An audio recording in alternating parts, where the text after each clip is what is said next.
یعنی مولانا سید ابو العالی مودودی رحمۃ اللہ علیہ کی زیارت میں نے تیسری جماعت میں کی تھی۔ ظاہری صاحب مولانا گلزار صاحب کے بیٹے ہیں، تو مولانا نے فوراً کہا کہ یوں کہیں نا کہ یہ گلے گلزار ہیں۔ پیپلز پارٹی کا اگر کوئی مقابلہ ہے تو وہ جماعت اسلامی ہے۔ اچھا ڈاکٹر صاحب، آپ بھی الیکشن میں حصہ لے رہے ہیں؟ نہیں، میں خود نہیں لے رہا۔ اچھا، میں لاہور سے ایم پی اے بھی رہا ہوں، ایم این اے بھی رہا ہوں۔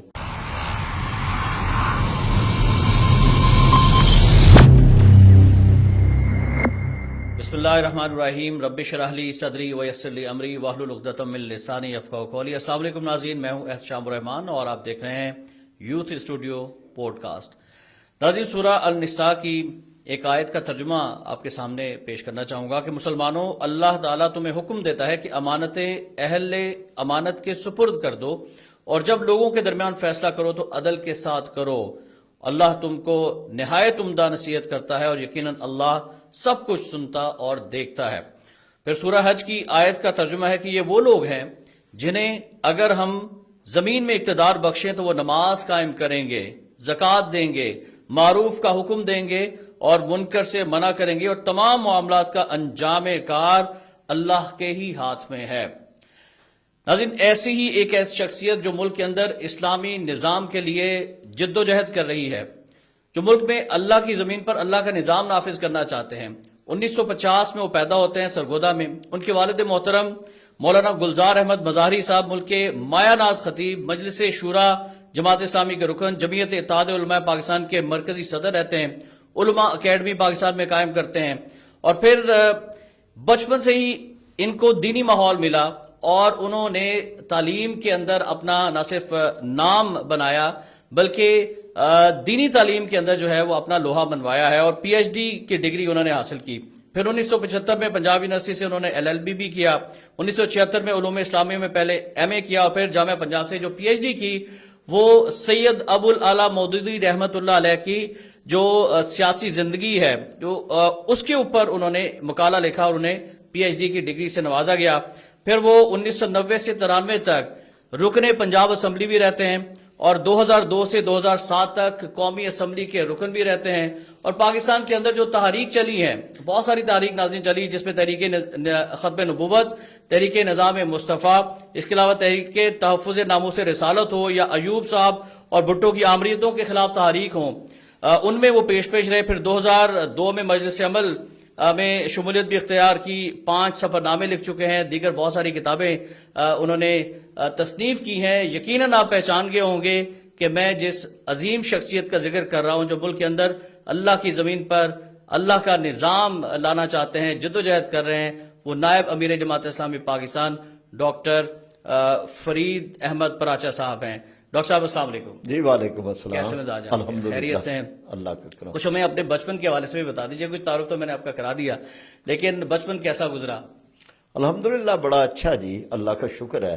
ایک دینی گھرانے میں آنکھ کھولی تھی، تربیتی نظام گھر کے اندر سے ہی ملا، پھر جماعت اسلامی کے ماحول میں ہی ساری اٹھان ہوئی، پرائمری سے لے کے، یعنی مولانا سید ابو العالی مودودی رحمۃ اللہ علیہ کی زیارت میں نے تیسری جماعت میں کی تھی، تو اسی سے آپ اندازہ لگا لیں کہ پھر آگے جتنا بھی عرصہ رہا، بچپن کا بھی، پھر اس سے اگلا تعلیمی دور بھی، وہ سارا ایک ہی ماحول کے اندر رہا، دینی ماحول، تحریکی ماحول، جمعیت کا ماحول، سیاسی ماحول، اسی کے اندر ہی آگے چلے۔ ڈاکٹر صاحب، کتنے بھائی، کتنے مطلب فیملی کے والے سے اگر ہم بات کریں، اور پھر والد صاحب نے کس طرح سے آپ کی تربیت کی، اور آپ بہن بھائیوں میں کون سے نمبر پر تھے؟ ہم 3 بھائی ہیں اور 2 بہنیں ہیں۔ میں دوسرے نمبر پر ہوں۔ بڑے ڈاکٹر حسین احمد پراچا کالم نگار بھی ہیں، اور تعلیمی زندگی کے اندر بھی ان کا ایک نام ہے۔ پھر اس کے بعد میرے بعد سعید ہم چھوٹا بھائی ہیں، بہن ایک زاہدہ، پھر ایک دوسری بہن عابدہ۔ تو الحمدللہ یعنی ہم سارے والد صاحب کی اس تربیت کی وجہ سے سارے ہی مقرر ہیں، اور یعنی خواتین بھی جو ہیں وہ بھی ہمارے ہاں درس قرآن دیتی ہیں یا خطیب ہیں. ماشاء پھر آگے بچوں کے بچے وہ بھی الحمدللہ اسی لائن پہ. ماشاءاللہ. سرگودا سے لاہور کیسے آنا ہوا؟ اصل میں تو والد صاحب بھی منتقل ہوئے، یعنی جو سرگودا میں انہوں نے جامعہ قاسم العلوم میں ادارہ بنایا تھا. پھر جب جمعیت اتحاد العلماء کے وہ ناظم اعلیٰ تھے تو اس کے لیے ضروری تھا کہ وہ پھر لاہور کو ہیڈ کوارٹر بنائیں. پھر جمعیت اتحاد العلماء کا ہیڈ کوارٹر مولانا مودودی صاحب کے مشورے پہ لاہور بنا. جی. وہ لاہور منتقل ہوئے. میں بھی پنجاب یونیورسٹی میں اس وقت آ چکا تھا. تو پھر اس کے بعد فیملی ہی ساری جو ہے وہ ہم یہ لاہور منتقل ہوئی. یہ 72 کی بات ہے. اچھا. تو نصف صدی تو ہو گئی ہے اس پر بھی. بالکل صحیح. اور اس وقت آپ کی عمر ماشاءاللہ 76 برس ہے تقریباً. جی ہاں. مولانا صاحب کو آپ نے انتہائی قریب سے دیکھا، کیسی شخصیت، یقیناً کروڑوں ان کے فالوورز ہیں، لیکن آپ کی ان سے جب پہلی ملاقات ہوئی مولانا صاحب سے تو کیا اثرات تھے، دل کے اوپر کیا یہ کیفیت طاری ہوئی؟ ایک تو مطلب بچپن تھا. مولانا مودودی صاحب میاں والی تشریف لائے. والد صاحب ہمارے وہاں امیر جماعت تھے. اچھا. تو ریلوے اسٹیشن پر مولانا کا استقبال ہوا اور یہ ماڑی انڈس سے گاڑی آتی تھی اور جب ریلوے اسٹیشن پہ لوگ قطار بنا کے کھڑے تھے اور اس طرح سے ہی چلتے چلتے ہر ایک سے مولانا مل رہے تھے. تو میں بھی ایک بچہ کھڑا تھا بیچ میں. تو تعارف کرانے والوں نے کہا مولانا یہ مظاہری صاحب مولانا گلزار صاحب کے بیٹے ہیں. تو مولانا نے فوراً کہا کہ یوں کہیں نا کہ یہ گلے گلزار ہیں. تو یہ مولانا کا چہرہ نورانی، ان کی گفتگو کا انداز، بشاشت، نورانیت، بہت ساری چیزیں تھیں جو پہلی ملاقات کے اندر ایک بڑا اچھا اثر ہوا. پھر اس کے بعد تو بے شمار ہی ہوئی ملاقاتیں. ایک خاص بات یہ تھی کہ ہم پڑوس میں تھے. یعنی 5 ذیلدار پارک میں ان کی تھی رہائش اور 11 ذیلدار پارک میں ہماری تھی. تو نمازیں مطلب میں وہیں ادا کرتا تھا. مولانا کے برآمدے کے اندر ہی جماعت ہوتی تھی. تو جب مرکز منصورہ چلا آیا تو اس کے بعد پھر کوئی 2 سال تقریباً جماعت کرانے کی بھی سعادت یا ذمہ داری یا بوجھ، یعنی ایک لحاظ سے کہ پیچھے مولانا کھڑے ہوں اور آپ کر رہے ہوں تو بڑی بہت. تو الحمدللہ یعنی مولانا کو بہت قریب سے دیکھنے کا اور ان کی شفقت کو کوئی خاص نصیحت جو مولانا نے اپنی زندگی میں آپ کو کی ہو؟ مولانا نے ایک مرتبہ جب یہ بادشاہی مسجد کا ایک واقعہ ہوا تھا ختم نبوت تحریک کے دوران، بادشاہی مسجد بہت بڑا مسلمانوں کا اہل ایمان کا مجمع تھا. وہاں مولانا کا بھی خطاب تھا، آپ کا خطاب جاری تھا. تو ایک اور عالم دین ان کے ماننے والوں نے ان کو باہر کھڑا رکھا اور جس وقت مولانا کی تقریر شروع ہوئی تو مجمع چیرتے ہوئے وہ ان کو لے کے آئے اور نعرے لگاتے ہوئے. حالانکہ ختم نبوت کا موضوع تھا، اس پہ کوئی سیاسی پوائنٹ سکورنگ نہیں تھی. اس سے ایک بڑا اشتعال پیدا ہو گیا اور ہمارے ہاں بھی کچھ نوجوان یہی چاہتے تھے کہ اب ان کی تقریر شروع ہو وہ جو ہے تو ہم بھی اسی طرح کا کریں. لیکن بہرحال وہ ہم نے کنٹرول کر لیا. لیکن مولانا نے اس بارے میں مولانا کو تقریر چھوڑ کے آنا پڑی. مولانا نے اس سلسلے میں پھر بلایا جتنے بھی جمعیت سے متعلق، اور اس وقت آپ جمعیت میں تھے. ہاں، اور مولانا نے کہا جی کہ یہ واقعات تو ہوتے ہیں لیکن اصل چیز جس سے مجھے صدمہ ہوا وہ ڈسپلن ہے کہ ہم تو آپ کو نظم سکھاتے ہیں، تنظیم سکھاتے ہیں، صبر سکھاتے ہیں. ہم تو آپ کو یہ سمجھاتے ہیں کہ آپ غیر جذباتی ہو کے تو فیصلے کریں، لیکن جس طرح سے آپ لوگ بھی پھر بدلے کے اندر تیار ہو گئے تو یہ ٹھیک نہیں تھے. تو یہ مولانا کے کردار کا بھی خاص پہلو تھا.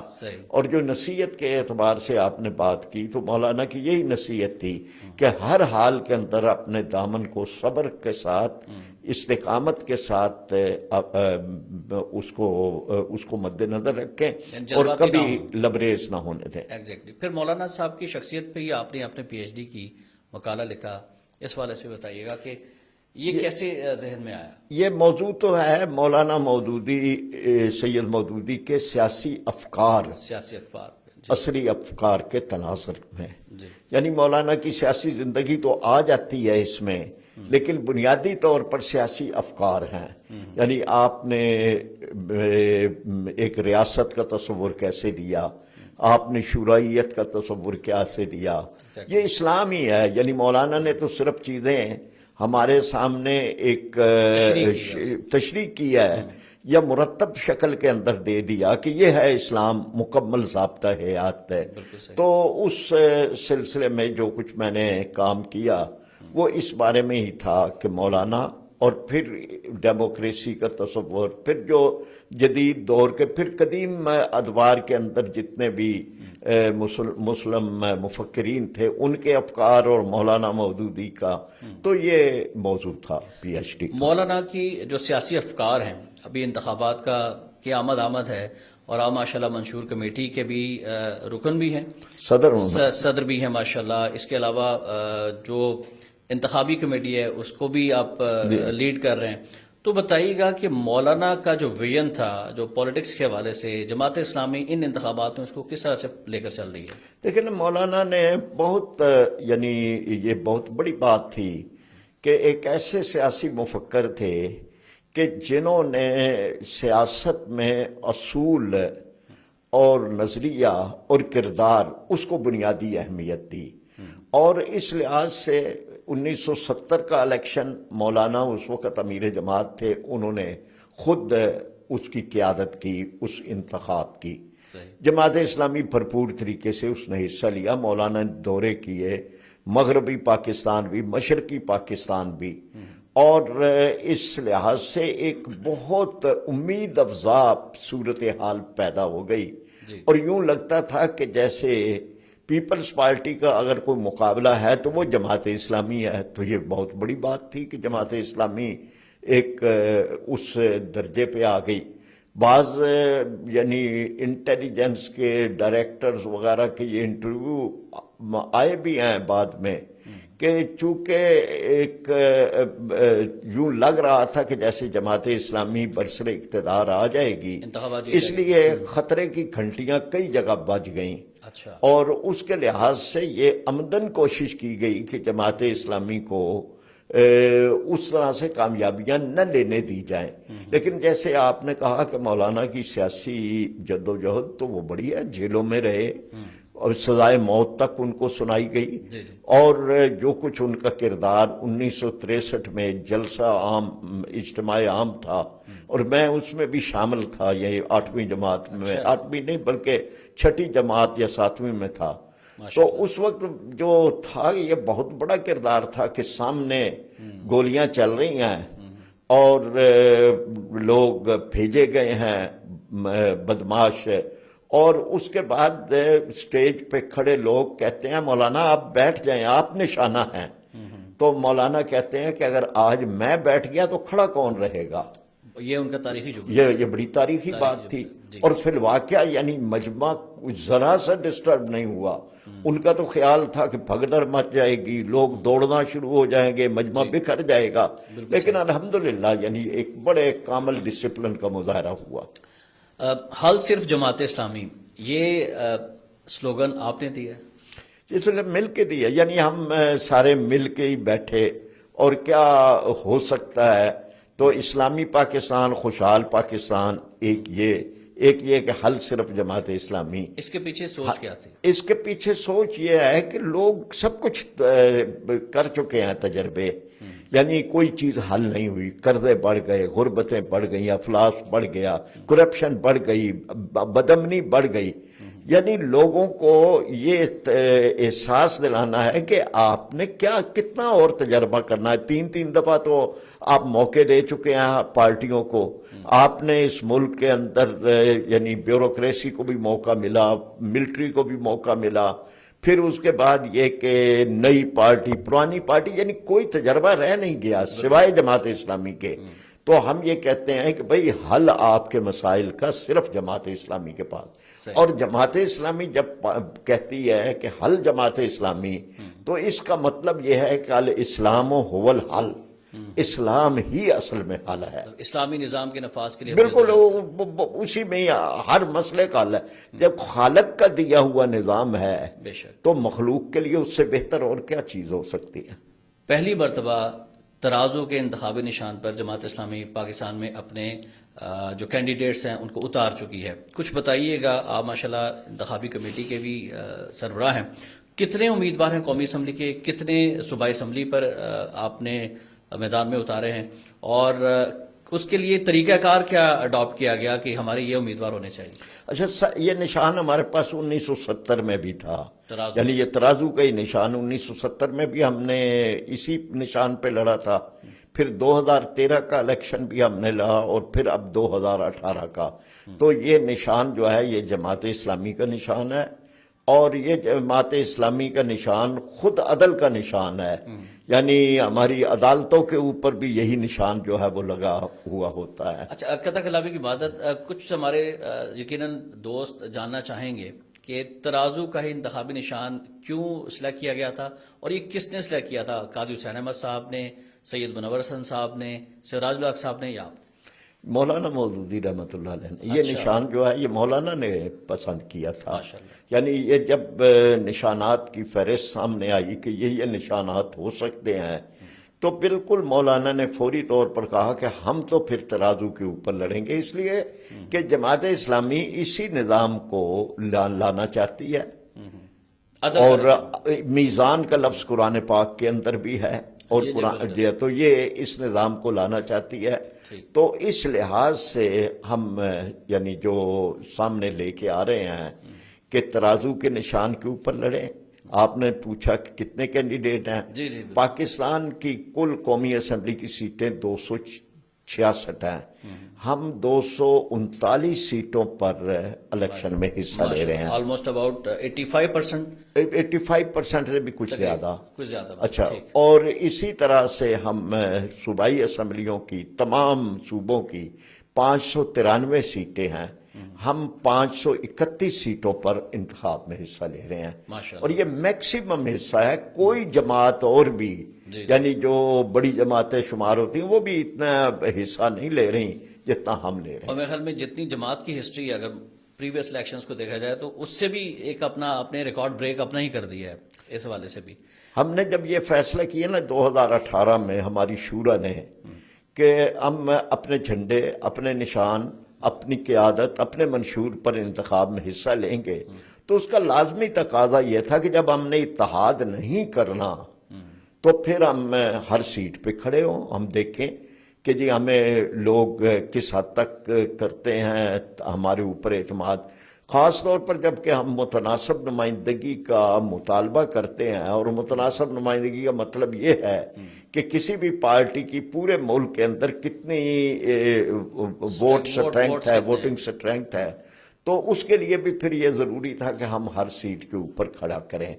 تو اب ہم نے ہر سیٹ پہ تقریباً ہر سیٹ پہ کھڑا کیا ہے، اور اس کے علاوہ یہ کہ ہم یہ کوشش کر رہے ہیں کہ ہمارے لوگ فیلڈ میں ہیں، منشور سب سے پہلے ہمارا آیا ہے، ہم نے کینڈیڈیٹ سب سے پہلے دیے ہیں، ہم نے اپنے کینڈیڈیٹس کا اعلان سب سے پہلے کیا ہے، ہمارے اندر کوئی ٹکٹوں کا جھگڑا نہیں، ہر پارٹی کے اندر ہے، 3 4 لوگوں نے اپلائی کیا ہوا تھا، تو ہمارے ہاں تو اچھا آپ نے ایک طریقہ بھی پوچھا تھا، جی جی، تو طریقہ بھی ہمارا یہ ہے کہ ہم نچلی سطح سے رائے لینا شروع کرتے ہیں، ہمارا کارکن رائے دیتا ہے، ہمارے رکن رائے دیتے ہیں، پھر ہماری اس مقام کی شورا جو ہے وہ فہرست بناتی ہے، پھر اس کے بعد اس کو پھر صوبائی شورا تک اور پارلیمانی بورڈ صوبائی، پھر صوبائی پارلیمانی بورڈ سے مرکزی پارلیمانی بورڈ تک آتا ہے، وہ حتی فیصلہ کرتا ہے، وہاں سے اپروول ہوتی ہے، اور وہاں سے اپروول ہوتی ہے۔ اور اس میں مد نظر یہ ہے کہ 62-63 جو آئین پاکستان میں ہے اس پر پورا اترنے والے ہوں، اور وہ فرد جو ہے اس میں صلاحیت بھی ہو، صالحیت بھی ہو، دونوں چیزیں جو ہیں وہ اس میں موجود ہوں۔ اچھا ڈاکٹر صاحب، آپ بھی الیکشن میں حصہ لے رہے ہیں؟ نہیں میں خود نہیں لے رہا. اچھا میں لاہور سے MPA بھی رہا ہوں, MNA بھی رہا ہوں, لیکن اس الیکشن میں حصہ نہیں لے اس رہا. کی وجوہات کیا ہے؟ اس کی وجہ یہی تھی کہ میرے ذمے چونکہ یہ سارا الیکشن کی مانیٹرنگ تھی, اور اس میں تھا کہ خود امیر جماعت لڑ رہے ہیں, قیم جماعت لڑ رہے ہیں, لیاقت صاحب لڑ رہے ہیں, تو پھر یہ ہے کہ مرکز کے اندر کوئی تو موجود ہو کہ جو اس سارے سسٹم کی مانیٹرنگ کر دے. اچھا ڈاکٹر صاحب ہم ایک بریک کے لیے جانا ہے. ناظرین بڑی زبردست گفتگو چل رہی ہے. ڈاکٹر فرید احمد پراچا صاحب نائب امیر جماعت اسلامی پاکستان منشور کمیٹی کے سربراہ, اس کے علاوہ الیکشن کمیٹی جماعت اسلامی کے سربراہ ہمارے ساتھ ہیں. الیکشن کے حوالے سے مزید گفتگو بھی ہوگی, لیکن اس سے پہلے وقت تو ایک بریک کا, ہمارے ساتھ رہیے گا. ویلکم بیک ناظرین. ڈاکٹر فرید احمد پراچا صاحب ہمارے ساتھ شریک گفتگو ہیں آج کی پوڈ کاسٹ میں. ناظرین جماعت اسلامی کا منشور آپ دیکھ سکتے ہیں. جماعت اسلامی کے منشور کے حوالے سے ڈاکٹر صاحب سے جانیں گے. ڈاکٹر صاحب سب سے پہلے تو میں چونکہ نوجوانوں کو ریپرزینٹ کر رہے ہیں ہم اس پلیٹ فارم سے, تو آپ کے منشور میں نوجوانوں کے لیے کیا کیا چیزیں ہیں؟ اگر ہم ماضی کی گورنمنٹ میں دیکھیں تو کوئی لیپ ٹاپ کی بات کرتا تھا, کوئی رکشہ اور ٹیکسیوں کی بات کرتا تھا. جماعت اسلامی نوجوانوں کو کیا دے گی؟ دیکھیں نا, یہ ہم ایسی کوئی وقتی کھلونے نہیں دینا چاہتے. ہم یہ کہتے ہیں کہ نوجوان جو ہے وہ خود روزگار کمائے, ہم اس کو بلا سود قرضے دیں. نوجوانوں کو ہم کاروبار کی لائن کے اوپر بھی ڈالیں, اپنا کاروبار معاشی بہار, یہ ہمارا نعرہ ہے. اپنا کاروبار معاشی بہار. ہم یہ سمجھتے ہیں کہ جی نوجوان جو ہے اس میں بڑی صلاحیت ہے, ہر طرح کی صلاحیت ہے. اس میں ہم نے ایک تو یہ رکھا ہے کہ یوتھ بینک قائم کیا جائے گا, اس سے بلا سود قرضے لیے جائیں گے. یوتھ پارلیمنٹ قائم کریں گے تاکہ نوجوان جو ہے وہ آئندہ پارلیمانی اپنے کردار کی تربیت حاصل کر سکے. اور یہ یوتھ پارلیمنٹ جو ہے اس کو باقاعدہ ایک طریقے کے مطابق ہم اس کو کریں گے. طلبہ یونین کی طرح ہی ہوگی. طلبہ یونین سے طرف بڑھ کے ہے, یعنی طلبہ یونین تو ایک تعلیمی ادارے میں ہے نا. یوتھ پارلیمنٹ جو ہے وہ اضلاع کے اندر وہ قائم کی جائے گی. اچھا اسی طرح سے ہم نے یہ بات بھی مد نظر رکھی ہے کہ نوجوانوں کے لیے صحت مند سرگرمیاں, کھیل کے میدان, میرٹ کھیل کے میدان میں بھی, پھر نوکریاں جو ہیں وہ میرٹ کے اوپر, استحصال کا تصور کہیں نہ آئے. اور بہت زیادہ یعنی یہ جو ایک فرسٹریشن ہو جاتی ہے. پھر ہمارے منشور میں IT کو خاص طور پر ہم نے یہ ہے کہ جی اگر ہمارے قریبی ملک بھارت میں وہ سافٹ ویئر پر ایک اپنا اجارہ بنا رہے ہیں تو ہم کیوں نہیں کر سکتے. تو میں نے اس کو بھی یعنی نوجوانوں کے ساتھ اس کو اٹیچ کیا ہے. پھر ہمارے پیش نظر یہ ہے کہ نوجوان چاہے وہ لڑکے ہوں یا لڑکیاں, دونوں پہ یعنی ہم نے یوتھ جو ہے وہ ان کو ہم بامقصد زندگی کی طرف لائیں, یعنی ان کی تربیت اس طرح سے ہو کہ وہ ملک کے لیے, قوم کے لیے, ملت کے لیے, امت کے لیے ان میں ایک جذبہ ہو. اور پھر اس کے بعد جو ایک اثرات ہیں تہذیب حاضر کے ان سے ان کو محفوظ رکھا جائے. تو یہ میں نے موٹی موٹی چیزیں بیان کی ہیں, اگر ہم تفصیل میں چلے جائیں گے تو کافی ٹائم ہو جائے گا. اچھا منشور کے اندر نوجوانوں کے علاوہ اقام پاکستانی کے لیے, اقام ووٹر کے لیے کیا ہے؟ دیکھنا بہت زیادہ چیزیں ہیں. پہلی بات تو یہ ہے کہ ہم یہ سمجھتے ہیں کہ ہمیں قرضوں کی معیشت سے نجات حاصل کرنی ہے. یہ جو ہم اس غربتوں میں افلاس میں پڑے ہوئے ہیں, پینے کا پانی نہیں ہے, 40% لوگ خطے غربت سے نیچے ہیں. ہمارے دیہات سے آنے والے لوگ شہروں میں انسانوں کی منڈیاں لگی ہوئی ہوتی ہیں. آپ 12-1 بجے تک دیکھتے ہیں ہر اڈے کے اوپر 400-500-600 لوگ موجود ہوتے ہیں.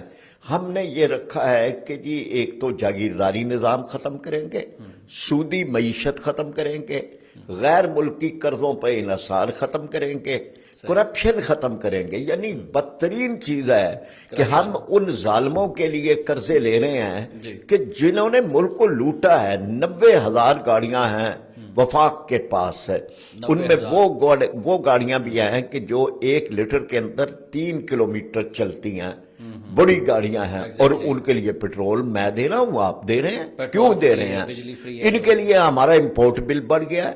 یعنی برآمدات ہم کر نہیں رہے اور درآمدات کے اندر ہم پٹرول جو ہے اس کا بل ہم نے بڑھا دیا ہے ان کے لیے. پھر آئی پی پیز ہے یعنی بجلی ہم 60 روپے یونٹ والی بجلی دے رہے ہیں اس قوم کو ہمارے حکمران، جبکہ یہاں دریا سارا سال بہتے ہیں، یہاں سورج سارا سال چمکتا ہے، یہاں ہوائیں بے روک ٹوک چلتی ہیں. پھر اس کے باوجود ہم نہ ہوا سے بنا رہے ہیں، نہ سورج سے بنا رہے ہیں، نہ پانی سے بنا رہے ہیں. ہم اس طرف آئیں گے، ہم بجلی سستی کریں گے، ہم زراعت پرکشش بنائیں گے، ہم برآمدات میں اضافہ کریں گے، ہم درآمدات میں سے اشیاء تعیش کو نکالیں گے. ہم جو یہ پروٹوکول ہے اس کو ختم کریں گے، سادہ زندگی کی طرف لائیں گے، کرپشن کو ختم کریں گے، جڑ سے اکھاڑ پھینکیں گے. یہ مراعات ساری ختم کریں گے. یہ جو مراعات ہیں ایک تو یہ ختم کریں گے قانون بنا کے باقاعدہ. دوسری بات یہ کہ جب ہم خود کرپٹ نہیں ہیں، کرپشن وہی روک سکتے ہیں کہ جو خود کرپٹ نہیں ہے. اگر آپ گندگی کو گندگی سے ہی دھونا چاہیں تو وہ تو نہیں دھو سکتے. جو لوگ خود کرپٹ ہیں، جنہوں نے خود اپنے وہ کیا کنٹرول پا سکتے ہیں. اور یہ نیب اور دیگر جتنے بھی ادارے ہمارے اینٹی کرپشن وغیرہ یہ نہیں روک سکتے جب تک خدا خوفی نہیں ہے. آپ سمجھتے ہیں کہ نیب کو نہیں ہونا چاہیے؟ نیب کو بھی ہونا چاہیے، سب کو ہونا چاہیے. سخت ترین سزائیں بھی ہم نے رکھی ہیں. ہم یہ سمجھتے ہیں کہ ایک فرد یا ایک افراد کا مجموعہ، انجینئرز وغیرہ اگر ایسا پل بناتے ہیں کہ جو مسمار ہو جاتا ہے، ایسی عمارت بناتے ہیں تو ان کو تو سزائے موت تک دی جا سکتی ہے. ہم اس کی قانون سازی کریں گے تاکہ سامنے یہ نہ ہو کہ 2 سال گزار کے یا پلی بارگین کر کے ہم جو ہے وہ کرپشن کو ختم کر لیں گے، اپنے بچا لیں گے، اربوں روپے کروڑوں دے کے اربوں بچا لیں گے. ہم یہ نہیں کرنے دیں گے. ہم نے قانون سازی کریں گے، قانون سازی ہے بھی پہلے. تو ہم انشاءاللہ تعالی بہت کچھ ہے، یعنی ہمارے منشور کے ذریعے سے ہم نے یہ رکھا ہے کہ زکوٰۃ کے جو مستحق لوگ ہیں دینے کے، ان سے ہم زکوٰۃ لیں گے. اور پھر یہ زکوٰۃ جو ہے یہ 1 کروڑ خاندانوں کو 2.5 لاکھ روپیہ سالانہ ہم دیں گے. اور یہ نہیں ہوگا کہ یہ خیرات ان کو ملتی رہے، ان کو کاروباروں پر، ان کو روزگار پر پورے طرح کھڑے کریں گے. Very good. خارجہ پالیسی کے حوالے سے مختلف جو ممالک ہیں ان سے ہمارے تعلقات گزشتہ حکومت نے بڑے خراب کر دی، جن میں سعودی عرب بھی ہے، جن میں ترکی بھی ہے، جن میں پاکستان کا ہمسایہ ازلی دشمن بھارت، اس کے ساتھ ہمارے تعلقات خراب ہیں ہی، لیکن امریکہ کے ساتھ بھی ہمارے تعلقات خراب ہو گئے. تو آپ کی خارجہ پالیسی کیا ہوگی؟ لیکن ہماری خارجہ پالیسی کی بنیاد ایک تو اپنی خود مختاری، قومی سلامتی، اور پھر ہمارے دارا مسلم ممالک، پڑوسی ممالک، اور اس کے بعد چین جس کے ساتھ ہمارے تعلقات کی ایک ہسٹری ہے. تو اس طرح سے ہم نے اس کو رکھا ہے. لیکن ہماری خارجہ پالیسی کی بنیاد جو ہے وہ مروبیت اور مغلوبیت نہیں ہے کہ ہم کسی کو ہم ایک آزاد قوم ہیں، ہم کیوں کسی کی پالیسیاں مانیں. اور اسی لیے ہم IMF سے بھی اپنے آپ کو آزاد کرائیں گے تاکہ ہماری خارجہ پالیسی آزاد ہو.